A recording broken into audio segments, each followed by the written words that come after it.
Hey everyone, it is Sarah and I'm very excited to bring you on a dark history tour today of Greenwich Village. This area has a lot of history that's interesting in different ways, but you know, in the spirit of Halloween, I thought why not do a fun dark history tour for you.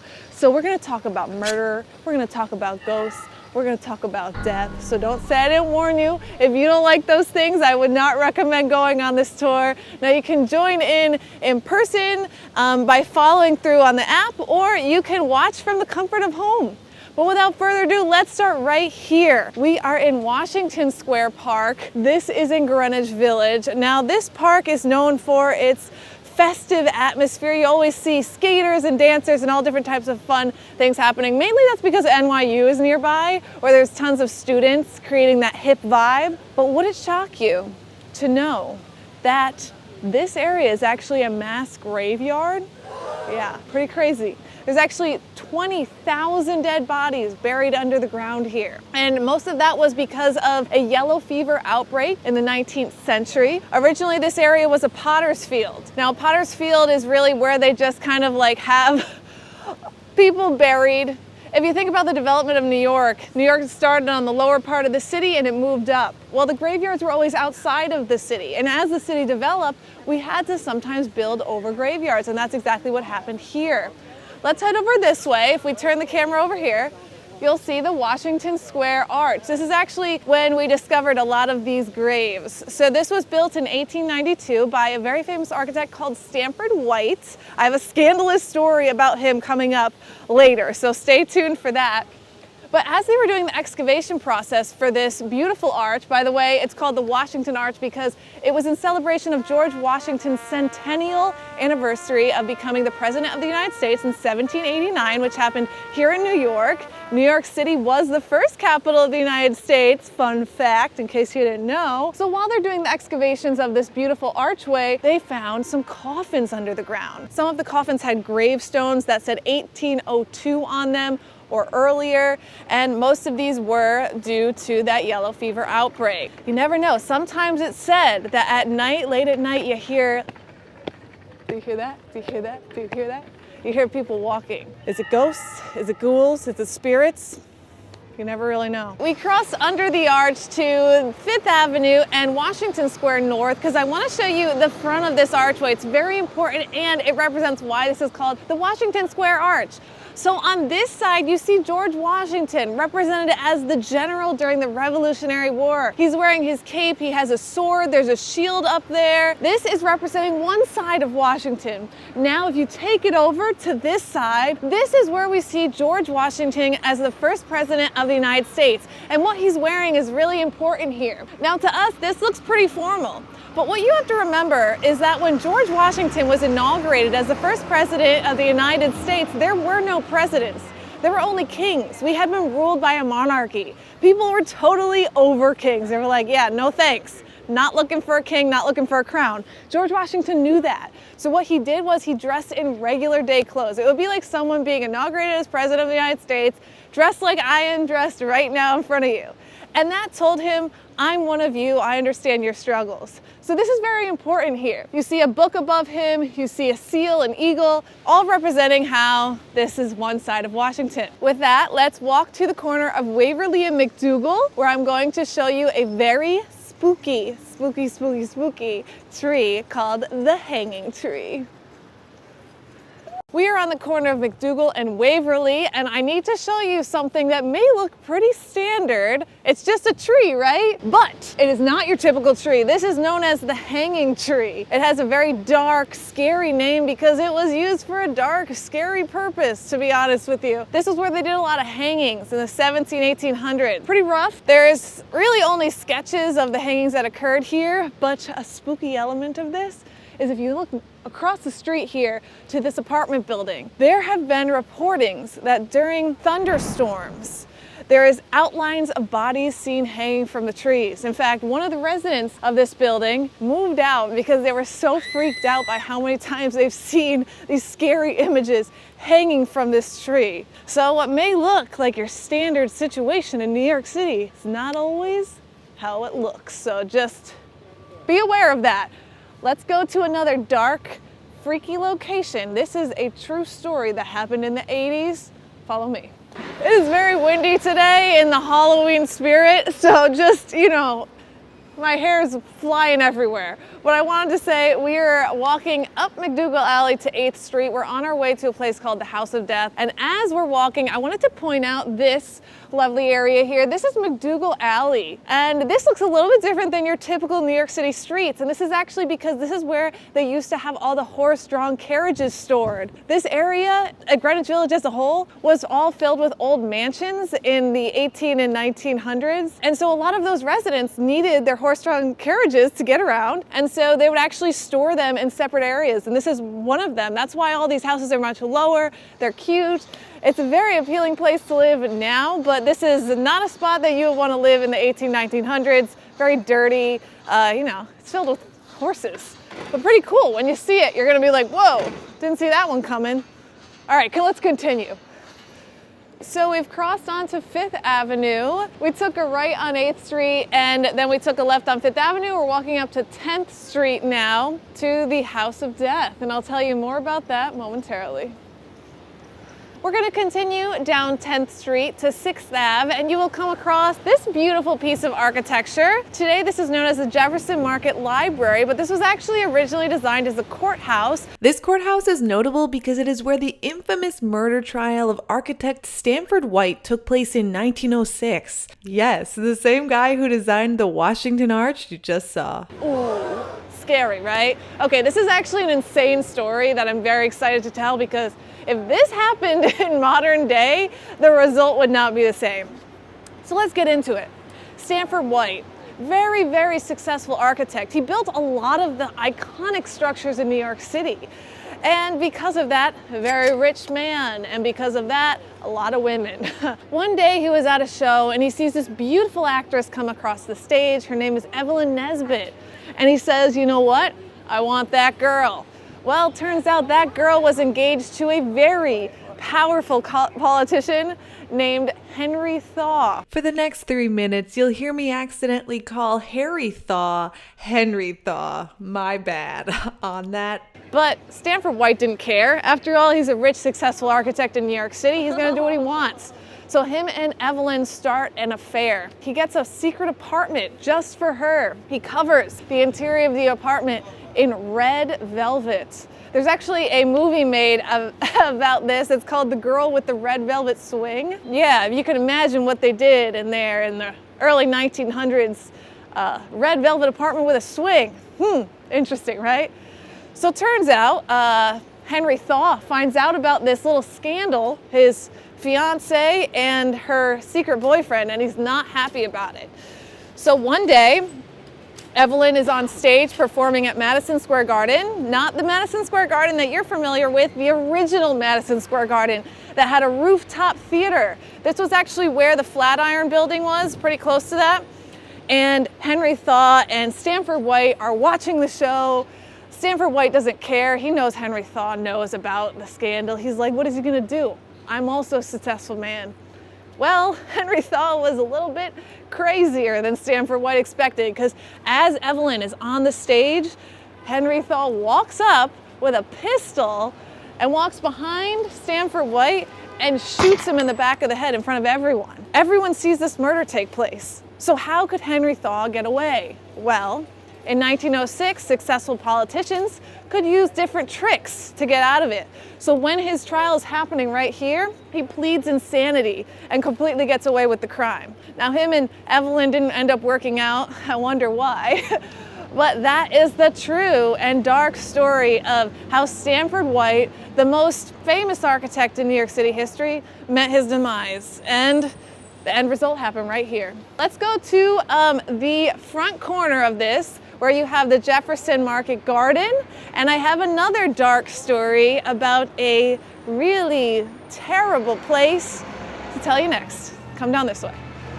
So if you're here while the library is open, I highly recommend checking it out, because it has a very unique atmosphere. It feels like you've traveled back in time. I mean, just look at this. It's like we're going exploring. It's so cool.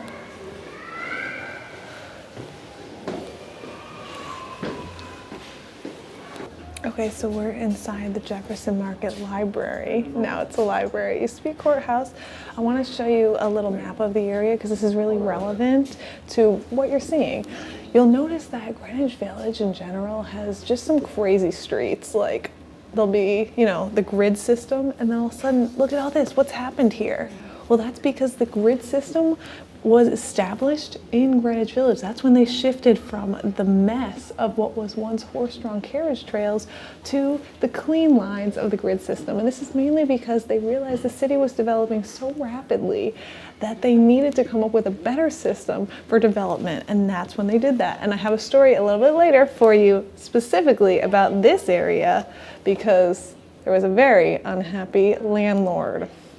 But we're right here right now, just for reference. This is an old map though. Man, this is so cool. They have just so much going on in here. So if you need a break, maybe it's a little cold while you're doing the tour, come inside the Jefferson Market Library, aka courthouse. Lot to do. We are here at Gay Street. We're gonna take a left on Gay Street right next to Boucherie, which by the way, great French restaurant. If you're feeling a little hungry, maybe you wanna take a lunch break or dinner, go there, it's really yummy. I really love this street. It's very unique. This street used to be how most of Greenwich Village looked prior to the grid system being established in New York City. The grid system's like 42nd Street, 43rd Street, 44th Street. That was all established when the city officials realized New York City was expanding so rapidly that they had to come up with a better system for making roads. Because all of these horse-drawn carriage trails, which is what we're on now, they weren't really easy to navigate, and also were not realistic for an expanding city. And so Gay Street reminds us back to those old times when Greenwich Village was really once a village. It was a field. All right, we're gonna stop right here. All right, so number 12 Gay Street. It's very beautiful, beautiful, beautiful house. You would think, wow, who's the lucky one that gets to live there? Well, it's a freaking ghost. There's actually no one that lives here, which is weird because it's a beautiful home. It was built in 1827. It's a federal style home. You can tell when things are federal style for two reasons, okay? Number one, you have those windows at the top elevated. The second way you know if a building was built in the 1800s, ideally before around 1850 times, is the brick. The way they laid the brick back then, it was a short brick, then a long brick. And as you explore Greenwich Village, you're gonna see a lot of this pattern. That's because Greenwich Village was really mainly developed during that time. So let's talk about why it's haunted. Well, my personal favorite mayor of New York, Jimmy Walker, because he was just like crazy. Like he didn't care about the rules at all. So he was the mayor during Prohibition. And one of the reasons, by the way, if you're not sure what Prohibition was when alcohol was illegal and people, you know, they didn't like that. People still like drinking, so a lot of people started making speakeasies. And ironically, Jimmy Walker, the mayor of New York, decided, you know what, I like partying. I'm a notorious playboy. I'm gonna open my own speakeasy, why not? So he opened it right here at number 12 Gay Street. This is actually the entranceway. I'm not sure if this is the original entranceway, but it had a similar style to this. This spot was called the Pirate's Den. It was a pirate-themed speakeasy in the 1920s. How freaking cool is that? Like, I would love to go back and go to this speakeasy. The entrance is down here.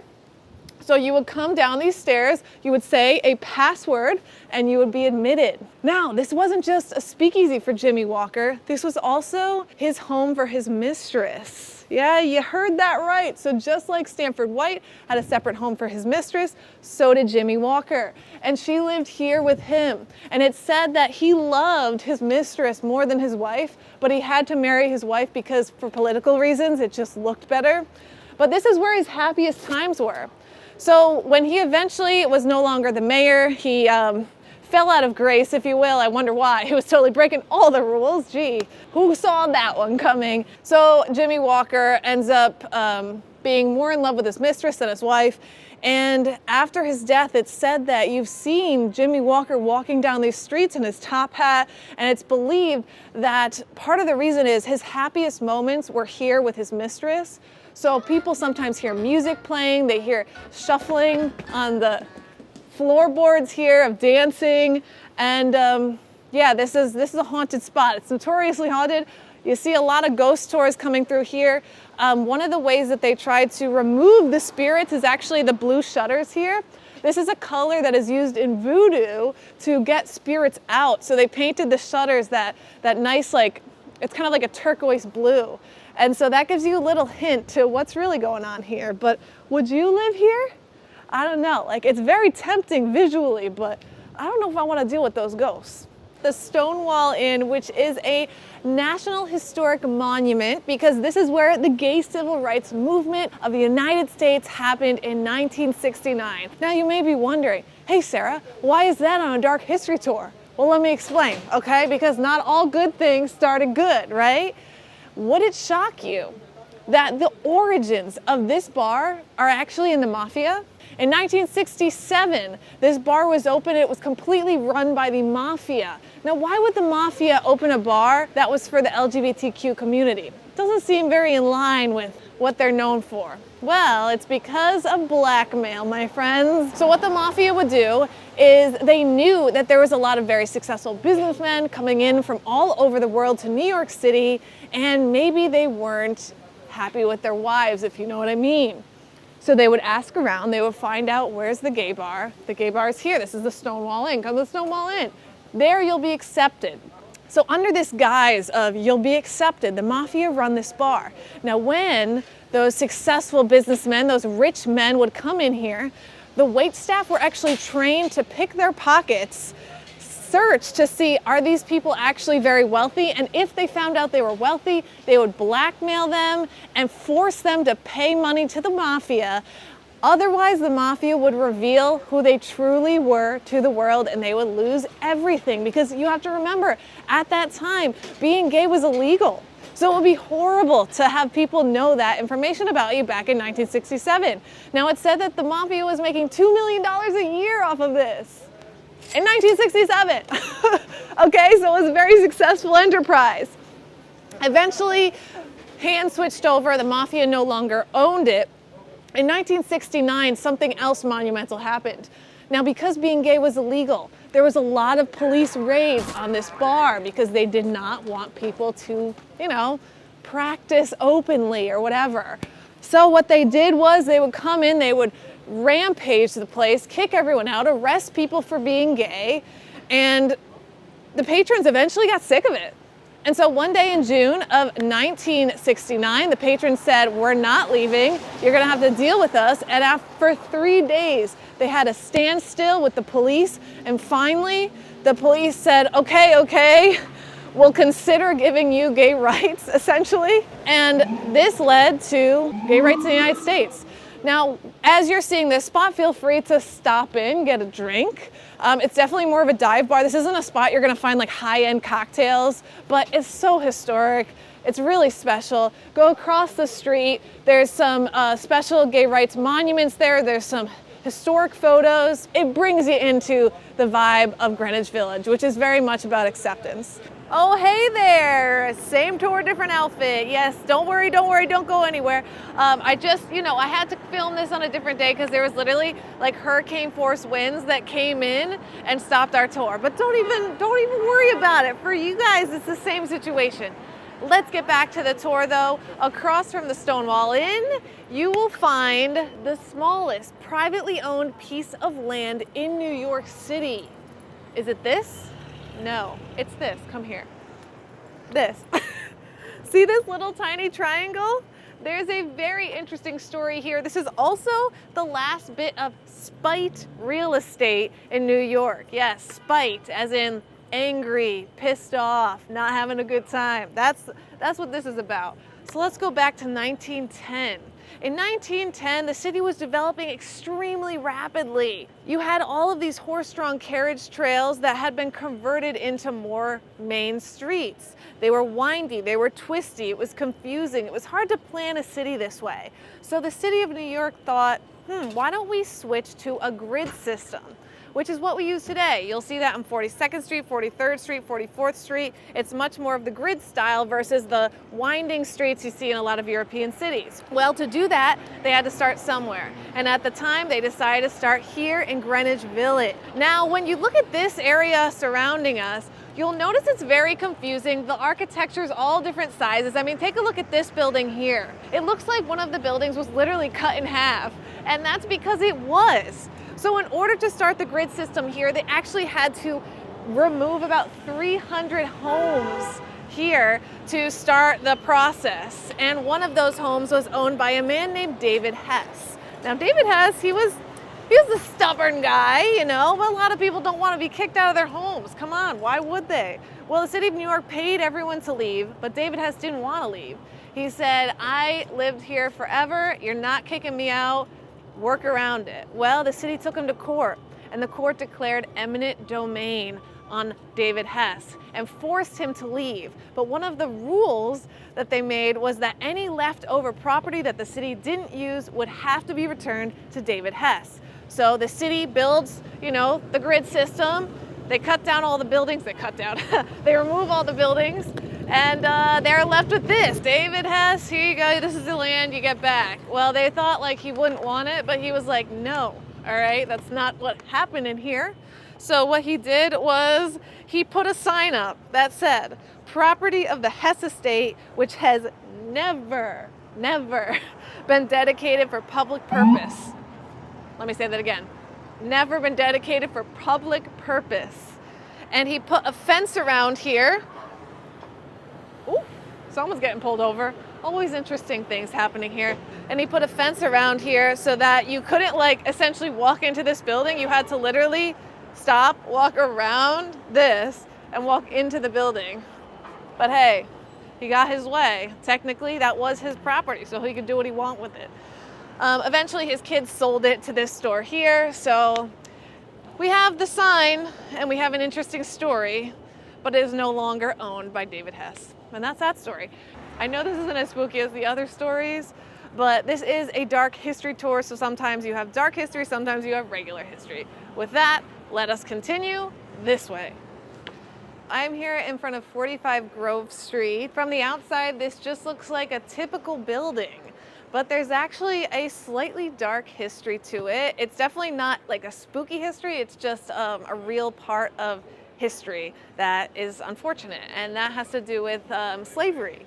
So we had the Underground Railroad that stretched all the way from the south to the north, and a lot of the Underground Railroad actually went through New York City, and many of it was here. We actually had an Underground Railroad passageway that went along Grove Street, and one of the stops was this building. This was a safe house for the ex-slaves. They would come and stay here for a short period of time while they were on their way to Canada, and that is when they would achieve freedom in Canada. So this is a very important place in the history of slavery, but many of those tunnels from the Underground Railroad are still here today. They are kind of, you know, they're not able to be used, but I have a little story for you a little bit further down of one of the tunnels and how it was used during Prohibition, which is pretty fun and creative.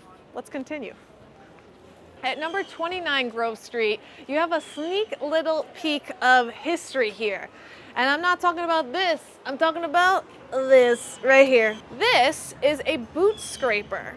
So back when these areas were horse-drawn carriages, you would have the masters of the house go through the front door, and the servants of the house would go through the lower door.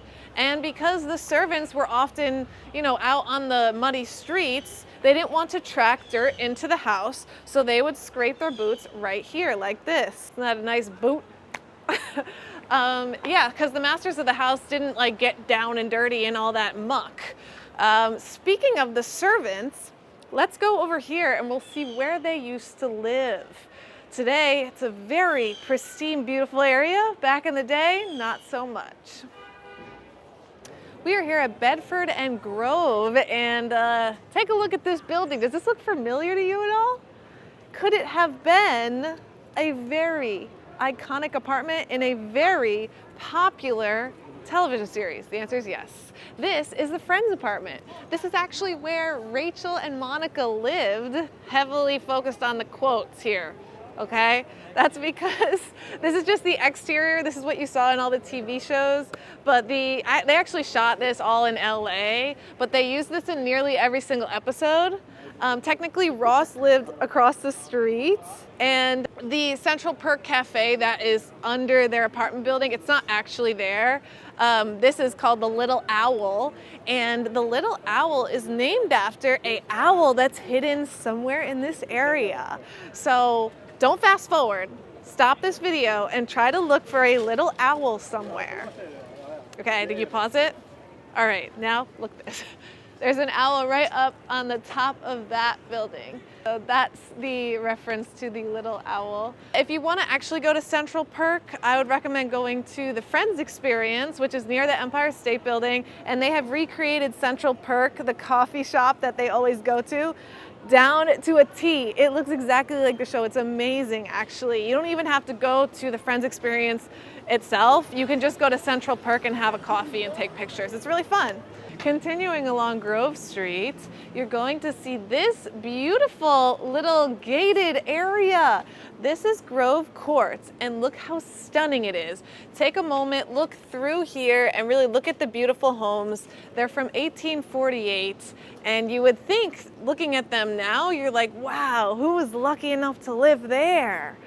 Well, in 1848, this was not a good place to live. This is what people called Pig's Alley or Mixed Ale Alley.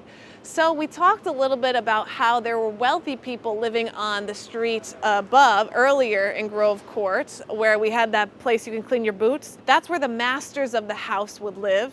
Their servants would live here. And the reason they called this Mixed Ale Alley or Pig's Alley is because often their servants were very poor, and they would, I guess, drink a lot to calm their miseries. And it was not uncommon to see a bunch of passed out, very filthy, drunk individuals laid strewn in this area. It smelled really bad because bathing habits weren't really up then. Today it's a beautiful courtyard with flowers and very, very exclusive housing situation. Actually, I met a guy that lived here, and it's almost impossible to move in here, by the way, just because it's very special. I mean, you're not going to see anything really else like that in the city. And he said the only way he got this deal was a friend of his was a real estate agent, and the owners of one of the buildings decided to move out during COVID to, you know, an area that was larger where they didn't have to pay $4,800 a month for rent or whatever, probably more. And so he got an in, and he was able to move in before it even went on the market. And that's pretty common here. You'll see that in most really nice places, it will not even hit the market before it's already taken. We are here at 86 Bedford Street, AKA Chumley's. This is haunted. Let's get into the history. What is it? Okay, Chumley's was a speakeasy established in the 1920s. During Prohibition, you know, alcohol was illegal, so they built this lovely speakeasy inside of an old federal-style building that was built in the early 1800s. There's many places to escape in here. That was an important factor of this. So when a patron went in here, they could move a bookshelf and escape. They could escape through underground tunnels. Remember earlier we talked a little bit about the Underground Railroad? Well, it actually turned onto Bedford Street, and this was a place for runaway slaves to stay during that time period, not when it was a speakeasy, so that's separate. That was before it was a speakeasy. The owner of Chumley's, Lee Chumley, he died in 1933. Now, him and his wife own this spot, and it's said that he loved it so much that he stayed around. His wife continued to run it until 1960. Both of them were very heavy drinkers and partiers. In fact, his wife died inside of this building during a late night drinking session. She was older, but she did drink very heavily, so she actually died sitting at a table with the drink in her hand. It's often said that you see her sitting in that same corner today, and sometimes we even have had people buy her a drink thinking it's an actual person, and the bartenders had to say, oh no, that's just Mrs. Chumley sitting in the corner again. Yeah, it's pretty crazy. There's also been a lot of violence here, in particular with police raids. During the 1920s, you had a lot of police come and raid this spot because, again, drinking was legal. And when that happened, the bartender would yell out, 86 it! Now, if you've ever worked in a restaurant, you may be familiar with the term 86 it. It means to like cancel it or get rid of it. Well, that term came to be because of Chumley's 86 Bedford Street. They created the whole term 86 it. So whenever you heard the bartender yell 86 it, that's when everyone would run into the underground passageways, or they would run out the doors in a manner that the cops couldn't see them to not get caught by them. But in addition to the police raids, they also had someone once die because of a fight over who won a chess match. You can't make this stuff up. They got into a fight, the guy cut him with a jugular with like a glass, and he died right inside. Yeah, a lot of crazy stories here. Unfortunately, Chumley's closed during the pandemic. I'm hoping that they come back. I don't know if it's gonna happen, but either way, it's a special place in history. Hopefully, when you see this tour, there'll be Chumley's Part 2 or another bar, who knows?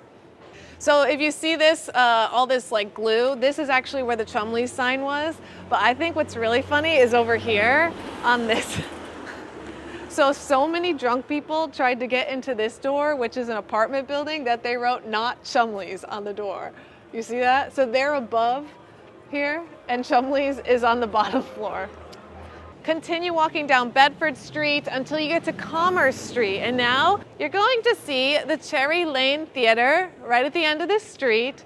Now, this is an off-Broadway theater. Originally, though, it was a brewery. In 1836, this building was built, and it literally was made just to make beer. However, in 1923, it was turned into a off-Broadway theater. This is where Barbra Streisand actually got her start. That's one of the cool things about Greenwich Village. You have so much music and theater history here. I want to talk a little bit about the difference between an off-Broadway show and a Broadway show, because a lot of people believe that off-Broadway is less talented than Broadway, and that's not correct. So here's the difference, all right? Because maybe you'll get quizzed on this later. I quiz a lot of people on my tours on this. All right, a Broadway theater has to be specifically in Midtown Manhattan, and it has to have over 500 seats. That's what makes a Broadway theater. It has nothing to do with the talent, although Broadway actors are, of course, very talented. There's a lot of competition. An off-Broadway show has between 100 and 500 seats and can be anywhere in the New York City area. So this is not necessarily super location-based like Broadway is, where it has to be in Midtown. This is an off-Broadway theater, so they have between 100 and 500 seats, and it is not in Midtown. And then we have another category, which is called off-Broadway. Yes, I know, it's kind of ridiculous, but that's what they call it. And that's any theater that has less than 100 seats, and that is anywhere in New York City as well. So that's the difference. Come see a show here. It's a great experience. In many ways, off-Broadway and off-Broadway shows are a cool experience because they are more intimate and you get to be closer to the cast, which is really special. We're gonna go to our final spot on the tour. Again, this isn't necessarily dark history, but it's very interesting history. Come along. Walk down Bedford Street to 75.5 Bedford Street. Yeah, you heard me right, 75.5. That's actually a real address, and it's pretty crazy. Look at it, this is it. The whole apartment is 8 feet wide. This is the thinnest apartment building in New York City. The thinnest, literally 8.5 feet wide, that's it. The entire house from top to bottom is 990 square feet. This was recently sold for, guess how much money? All right, I'll tell you. It's $3.3 million someone bought this property for. Yeah, so this actually is a very historic building. So a lot of the actors who worked at the Cherry Lane Theater would stay right here. And one of the notable ones, you actually have a plaque of her right there. It's Edna St. Vincent Millay, and she's actually a Pulitzer Prize winning poet. There's a nice little box right here that will tell you a little bit more about her. You can scan this QR code and you can listen to some of her poems. One of the very common phrases we hear people say, burning the candle on both ends, that's actually something she came up with. Pretty cool, right? She lived here from 1923 to 1924, and at that time she wrote the Ballad of the Harp Weaver. I hope you enjoyed our tour today. Thanks so much for joining me. If you like this, let me know. I plan on doing more of these. Check out my audio tours and my other video tours, and I hope to see you possibly on a tour in real life or I'll see you here again. Since you're in Greenwich Village, why don't you check out my YouTube video about all of the cool things you can do here, from restaurants to bars to sightseeing to attractions and entertainment.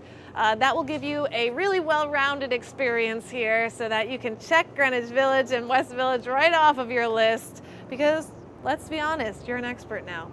All right, I hope to see you on another tour. Bye.